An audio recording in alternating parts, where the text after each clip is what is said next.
हमारा next topic है औपनिवेशिक भारत के शहर। औपनिवेशिक भारत के शहर पश्चिमी यूरोपीय शहरों के विपरीत 19वीं सदी में हमारे शहर इतनी तेजी से नहीं फैले।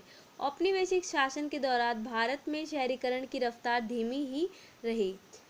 20वीं सदी की शुरुआत में हमारे देश में केवल 11% लोग शहरों में रहते थे। इस शहरी आबादी में भी बहुत बड़ी संख्या 3 विशाल प्रेसिडेंसी शहरों में रहती थी।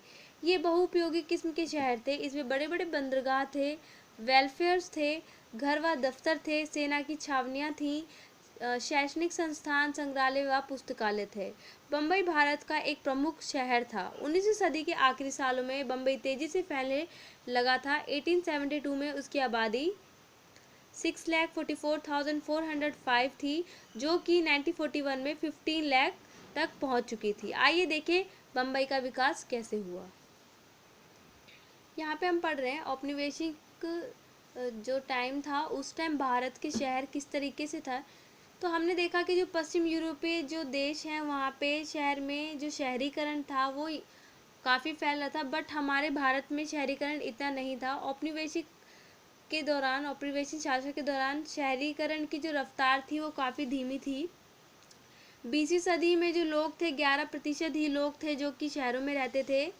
तो इस बड़ी आबादी और इस जितने 11% लोग रहते थे उसकी भी बड़ी आबादी का हिस्सा विशाल प्रेसिडेंसी शहरों में रहते थे।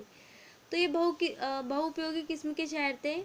बहुउपयोगी किस्म का मतलब यहाँ पे बहुत सारी चीज़ें उपलब्ध थी जिनका उपयोग किया जा सकता था, जैसे कि बड़े बड़े बंदरगाह थे, वेलफेयर थे, घर व दफ्तर थे, सेना की छावनियाँ थीं और शैक्षणिक संस्थान, संग्रहालय व पुस्तकालय थे। तो बम्बई भारत का एक प्रमुख राज्य नहीं था, उस टाइम शहर था। 19वीं सदी के आखिरी सालों में बम्बई तेज़ी से फैलने लगा। मतलब जब 19वीं सदी का जो आखिरी साल चले उस टाइम बम्बई की जो आबादी है काफ़ी बढ़ गई। 1872 में तो इसकी 6,44,405 थी, बट 1941 में इसकी जो आबादी है 15 लाख तक पहुंच गई थी।